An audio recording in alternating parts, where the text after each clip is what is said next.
好，来继续是花莲的消息。今年的2月，有民众来参加罢免保困期第1阶段的人数，结果互查水表，讲有户政事务所的人员来试电铃，问讲是毋是有签罢免的人事书。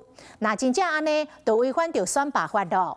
花莲地检署早起搜索花莲县政府的民政处甲户政事务所，甲民政处长等11个人带去问笔录。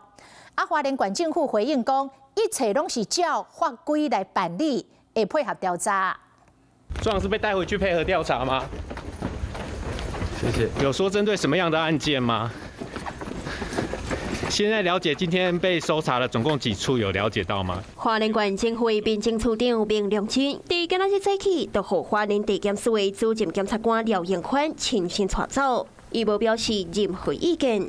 安那互检调大动作搜索的所在，也有遮。用骨力卡黑色的地下等物件，检调单位将相关的物证带走。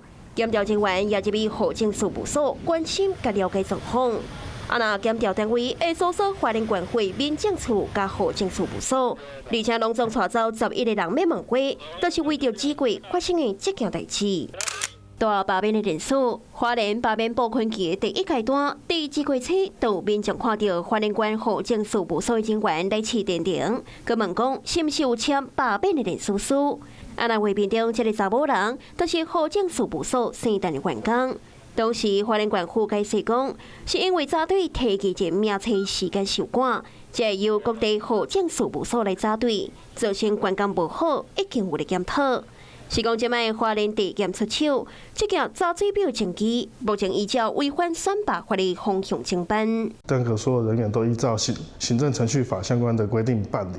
那其余事项我们也配合检调查，谢谢大家的关心。红查走21个人内底，包括着2月市电铃户政事务所生产的员工，也有伊的主管县长的主任，更加包括着民政处长明良清。这件代志今过继续扩大，嘛引发着各界的关注。